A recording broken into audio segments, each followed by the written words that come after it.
tardes a todos. Gracias, Antonio. No sé, me gusta divertirme y para divertirme parto de algo inmediato. Para ser científico solo hace falta una cosa, es tener ilusión. Ilusión por aprender. Y como profesor creo que es lo mismo. Creo que cuando uno siembra la ilusión en sus alumnos, ellos mismos no necesitan a nadie, ellos mismos son capaces de avanzar, que es de lo que se trata. Y bueno, pues en eso estamos, a ver si consigo que entendáis una de las cosas que no es nada trivial, pero es muy importante, como vais a ver, para todos. Entonces, me gustaría empezar, bueno, ese es el escudo de mi universidad, que me parece absolutamente precioso, pero lo primero que quiero hacer es dar las gracias a los organizadores, tanto a la gente de la Fundación y Parque Científico de la Universidad, como a la Diputación de Valladolid, como al propietario del teatro, con que tengo el gusto de compartir pajarita. El otro día cuando estábamos en Santa Cruz, para que conocieran un poco la gente lo que íbamos a hacer, pues coincidimos dos señores que manejamos pajaritas o no sé qué. Así parezco un poco más joven de lo que soy, que ya soy un poco viejo. Entonces, bueno, pues ahí está. Soy miembro de muchas cosas, eso, porque soy viejo. Lo que me importa, entre otras cosas, es que soy miembro de la Real Sociedad Española de Física, yo soy físico, pero también de la de Química. En el mundo que vivimos hace falta saber un poco de todo. Y entonces ojalá también pudiera ser de la de matemáticas, de la de biología, pero bueno, el tiempo es el que es. Entonces un poco la charla quiero hacerla en 3 etapas. Como siempre me enrollo mucho, como ha dicho Antonio, pues la última la cortaré donde sea y ya está. Las 2 primeras quiero que queden claras, es lo que me importa. Vale.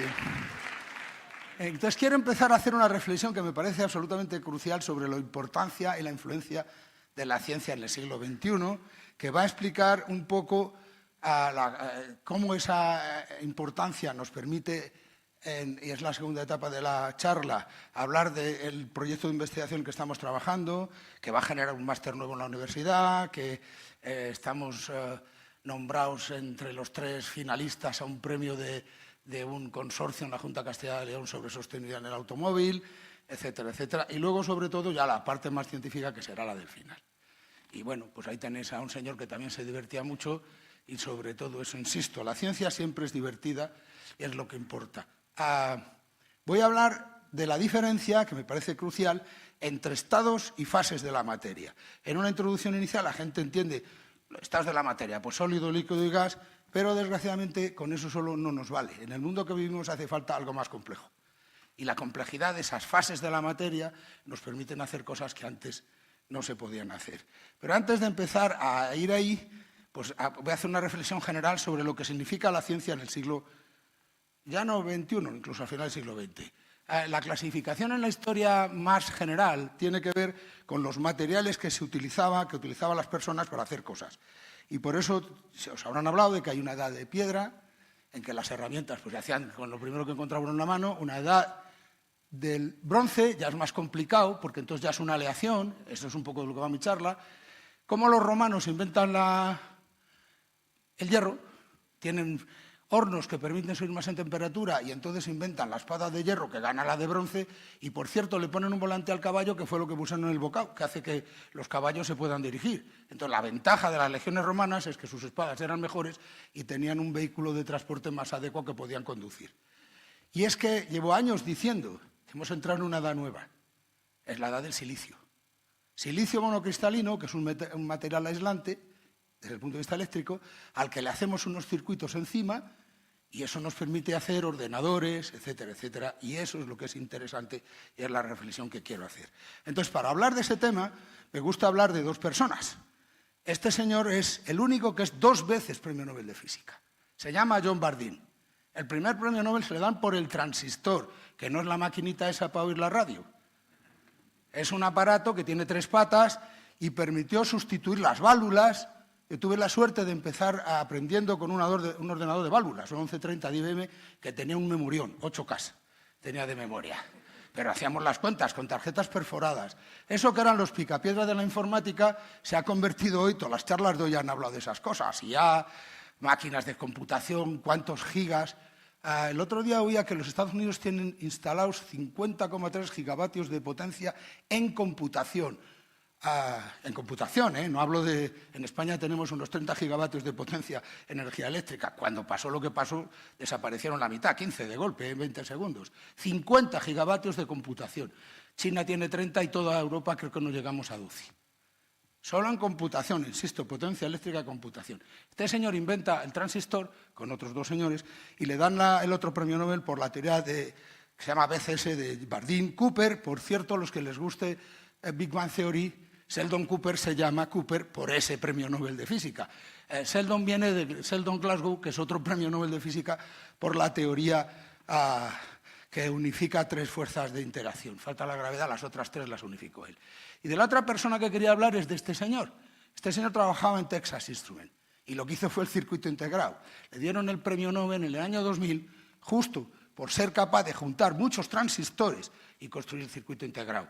Cuando hoy hablamos de que si hay problemas con 3 nanómetros, 5 nanómetros, que si nos faltan chips, que no sé qué, todo empezó en esto. Y esto estamos hablando del año 1960. Pero para que estos señores pudieran hacer eso, había pasado algo antes.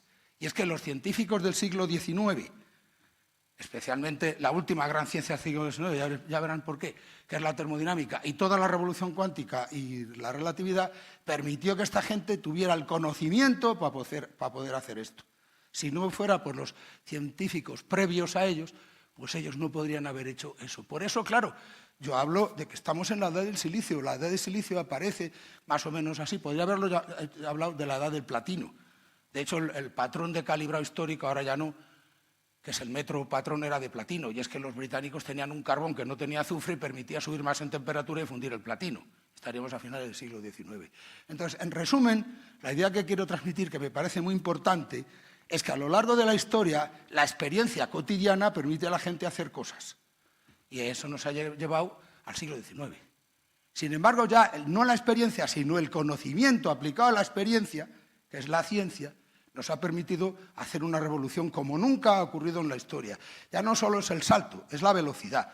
Estamos creciendo desde el punto de vista del conocimiento, de la información, aquí está mucha gente, a una velocidad como nunca. En muy poco tiempo avanzamos como nunca, porque el avance no proviene de la experiencia, viene del conocimiento. Por eso es tan importante la ciencia hoy. Pero como es tan importante cosas, antes oía a mi predecesora, yo mando a leer a mis alumnos la metafísica de Aristóteles. Porque en el libro 1 habla de que hace una clasificación de los niveles de conocimiento. Empieza con el más primario, que es la percepción, que distingue los seres vivos y los inanimados. El segundo es la memoria, porque si uno no almacena esa información no la puede comparar y por tanto evolucionar. Luego está la palabra técnica, que es el problema del artesano, de ahí viene la palabra tecnología. Pero luego viene el saber que se transmite por transmisión de conocimiento, que es la ciencia. Entonces empezamos a entrar en lo que ya dijo hace 2500 años un señor, que es realmente el nivel de conocimiento adecuado al hombre, que es la ciencia. Y de ahí la importancia que tiene la ciencia en el día de hoy. Por eso alguien pregunta, ¿y por qué los bancos están contratando matemáticos para hacer economía? Pues porque a lo mejor son los que son más capaces de subir más el nivel en algunas cosas. No valen las leyes locales, valen leyes generales, valen algoritmos, se hablan mucho de esas cosas en ese día. Entonces es muy importante darse cuenta que esa formulación general, la última gran ley del siglo XIX, que por cierto no lo tocan, ni muchísimo menos, que es la termodinámica, la hace un señor que se llama Gibbs, y luego todos esos señores conocidos por todos, Planck, Einstein, John Perrin, Niels Bohr, Max Born, Fermi. Lo que nos dicen es que el mundo está hecho de unas entidades elementales, pueden ser átomos, pueden ser moléculas, hay veces que se puede hacer, hay veces que no, pasa con el agua, por ejemplo. Yo siendo un poco heterodoxo les digo a los químicos que no hay molécula de agua, hay un superclúster de cosas que están unidas todas con todas y por eso es tan difícil entender lo que es el agua. El caso es que nos llevan a intentar entender lo que vemos. Entonces, la primera idea que quería transmitirlos es, estamos en una nueva era. En esa nueva era lo que vale es el conocimiento. Y el conocimiento a escala macroscópica, que es lo que nosotros vemos, la ciencia general es la termodinámica. Ese señor que está ahí se llama Gibbs.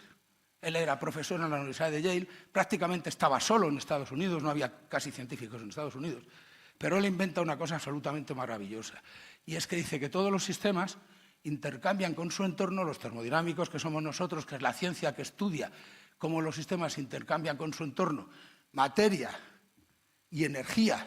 Él es el que introduce el intercambio de materia, hasta que él, en la termodinámica se habla del intercambio de energía en forma de trabajo, en forma de calor, pero él mete el intercambio de materia. Y cuando lo tengo que contar en clase es muy sencillo de entender. Si ustedes no respiran en 3 minutos, no hay problema. Se acabó la vida.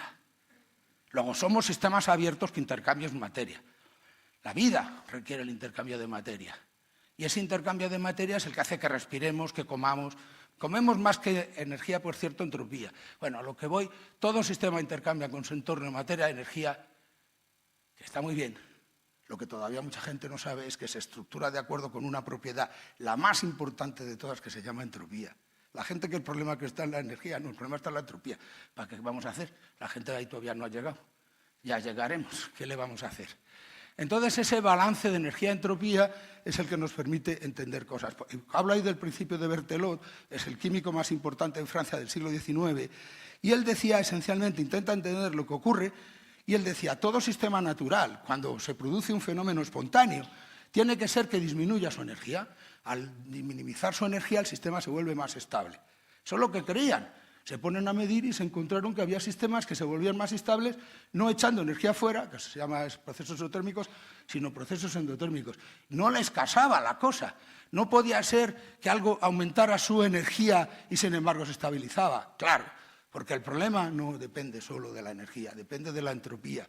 Depende del balance de energía-entropía el que estabiliza los sistemas a nivel macroscópico. Hay sistemas entrópicos puros como el caucho, lo digo por las ruedas de los coches, y no hay energía que valga. Hay esencialmente 2 tipos de modelos en física. Yo le llamo el modelo de la bola, que es una bola que se le da energía y eso hace que se mueva y todas esas historias, y el modelo de la cadena, que es el ADN, tiene 100.000 eslabones. El proceso importante en el ADN es entrópico, no es energético. Y eso, pues poco a poco, la gente lo irá entendiendo y lo irá, evidentemente, pasando a niveles más pequeños. Es tan importante la termodinámica, ese señor que hay ahí, otra vez es Gibbs, que es, la frase es de Einstein. Y él dice que es tan importante que dentro de la estructura, sus conceptos básicos nunca será destruido. La cuántica no cambió la termodinámica, ni la relatividad cambió la termodinámica. Fue lo más difícil, porque el concepto de energía no vale solo la energía conservativa, hay que meter la disipativa y hay que meter el intercambio de materia. Y eso es lo que importa. Entonces, bueno, para que vea el personal un poco de qué va, aquí tenéis una cosa de las que hizo Einstein que la gente no sabe, que es que inventó un frigorífico. Porque se encontró un día con Carl Theodori en el periódico que una familia alemana se había muerto porque su frigorífico que tenía de refrigerante amoníaco se había escapado al amoníaco y los había matado. Dice, hombre, somos capaces de hacer teorías de la relatividad y no somos capaces de diseñar un frigorífico. Ahí tienen la patente y no hace mucho se construyó porque estaba la patente pero no estaba construido. Hoy se ha construido. Luego Einstein hacía frigoríficos, y eso es también ser físico. No solo hablar de agujeros negros, que si el amor salva en Interestelar, no, también hacer frigoríficos. Y es importante, Si alguien lo quiere ver, lo puede encontrar en Wikipedia en una cosa que se llama refrigeración de Einstein. Bueno, en resumen, la física es la ciencia por más antigua, experimental, que esa es otra cosa importante, y utiliza unos ladrillos elementales que pueden ser los quarks, los átomos, las moléculas, me da igual, y esos ladrillos nos permiten intentar entender desde lo más pequeño a lo más grande, que sería el universo. Y sobre todo lo que importa, me preguntó una vez un periodista, porque era la época que estudiaba poca gente física, era la época que estudiaba todo el mundo otras carreras que iban a ser, no sé, antes se habla mucho de las promesas. Me dijo la señora, ¿no tiene usted miedo al futuro? Dije yo, no. Los físicos no tenemos miedo al futuro porque los físicos inventamos el futuro. Luego, miedo ninguno, ya inventaremos cosas que no están inventadas, sin problema. Luego, primera idea, creo que es importante. La ciencia es importantísima, por eso el que la gente sepa para qué sirve, que por supuesto hay que utilizarla como Dios manda. Las cosas, muchas veces la gente dice esto es moralmente, las cosas no tienen propiedades morales. Las cosas las usamos unas personas como Dios manda y unos bandidos. Luego, la bondad o la maldad de las cosas es de quien las usa y no de por ellas mismas. Dicho eso, entonces, primera idea, ciencia. Segunda idea, porque sin esto no puedo contar lo del máster y lo del biocooling. Mi grupo de investigación se llama Grupo Especializado en Termodinámica de los Equilibrios entre Fases. Y ese es el escudo. Y el escudo es bien sencillo. Es simplemente el equilibrio entre el agua del mar y lo que hay encima. Cuando hay un ascenso adiabático corriendo, que algunos lo llaman dana, pues luego se inunda todo y ya está. Y tiene consecuencias. Comiendo con Antonio le decía, en Valladolid no se le ocurre a alguna persona construir un aeropuerto más que en un sitio que se llama Villanubla. Dices, conclusión, los aviones se estrellan. Y otro de los pueblos de Valladolid se llama Arroyo, con lo cual se va a inundar. Eso es obvio. Lo digo porque muchas veces cuando la gente hace burradas, no se pueden construir casas en los arroyos. Es que es obvio. Claro, luego tiene consecuencias muy graves, desgraciadamente, y es porque la gente no tiene cuidado con utilizar el sentido común. Pues eso es un poco la idea. Entonces, hice el escudo y esas flechas son el intercambio de moléculas entre una y otra fase. Por cierto, había puesto la regla de las fases, que es una ecuación, y un antiguo doctorado mío me dice, a Hawking le recomendaron que cada ecuación disminuía a la mitad el número de lectores, quítala. Y la quité. ¿Qué lo vamos a hacer? Esto es así. Quité la regla de las fases de Gibbs porque decía que algunos que insultara al público. La gente, bueno, pero la ecuación, pero no la entiendo, pues ya la entenderé, yo qué sé, pero bueno, la quité. Entonces, empezando un poco sobre lo que habla estados de la materia, yo soy muy viejo, tan viejo que me enseñaron el parvulito, que era lo que aprendíamos entonces. Y allí te contaban que en la naturaleza hay 3 reinos, el animal, vegetal y mineral. Y dentro del mineral hay sólidos, líquidos y gases. Bueno, por cierto, he cogido esto de la tercera enciclopedia que yo estudio con 8 años y que dice, si un avión deja caer una piedra y cae durante 20 segundos, ¿a qué altura está? 1960 metros. Ese cálculo lo hacía yo con 8 años. Hoy hay que esperar a los 16, ¿sí? Que yo he estado unos años poniendo la selectividad. Entonces, cuidado, cuidado. Y esto es de la primera enciclopedia, y hablaba de lo que es un sólido, un líquido, un gas. Esencialmente es muy interesante, porque decía, los estados de la materia son, tenemos un recipiente, lo rellenamos con gas. ¿Qué características tiene gas? Pues que se rellena el recipiente y se adapta a su forma. ¿Qué le pasa a un líquido? Pues que se adapta a su forma, pero no rellena el recipiente. ¿Y qué le pasa a un cristal? Que le da igual el recipiente, tiene un volumen propio. Bueno, pues la diferencia en que tenga volumen propio a que no lo tenga da origen a una cosa, no voy a entrar en la charla, tranquilos, que se llama presión interna, que explica que cuando hablamos del volumen, hay un volumen del recipiente y un volumen del sistema. Los cristales no necesitan recipiente. Los gases sí. Eso de origen, por cierto, a una tesis doctoral con uno de mis doctores. Cuidado. Porque el volumen no es una variable adecuada. Es más, la gente cree, dice, pues volumen, bueno, pues 1 litro de agua más 1 litro de agua da 2 litros. Pero 1 litro de agua más 1 litro de alcohol ya no da 2 litros. Con lo cual, cuando los científicos tenemos que usar variables, yo soy un científico experimental, en el laboratorio procuramos que sean variables objetivas, que no dependan de, pues ahora la suma está bien, la suma no está bien, como pasa con el volumen. El volumen no es una variable adecuada para medir. Por eso usamos 2 variables, la temperatura y la presión. Más o menos la gente cree que es lo de la temperatura, que por cierto de fácil no tiene nada. Antes, ¿verdad? Comiendo hablaba con alguien. Cuidado con la temperatura, que la primera escala de temperatura es del año 1927, porque hasta entonces no sabíamos hacerlo. Cuidado, ¿eh? Que mucha gente pues, ha cambiado no sé qué, pues, si no tenemos escala de antes de entonces. ¿Cómo hablan de la temperatura del siglo XVI si no había escala? ¿Cómo se comparan los experimentos? Cuidado. Y la presión es, entre las variables físicas hay algunas que cambian mucho. La presión es la que más cambia 60 órdenes de magnitud. Si en el espacio interestelar hubiera vacío, saldría la nave espacial y automáticamente se lo volatilizaría. No puede haber vacío en el espacio interestelar. Habrá una presión muy baja, menor que en la Tierra, 10 a la menos 15 milímetros de mercurio. Vale, pero no es 0, ni mucho menos. Bueno, lo mismo ha asustado a la máquina, hay que tener cuidado. No puede ser con estas cosas.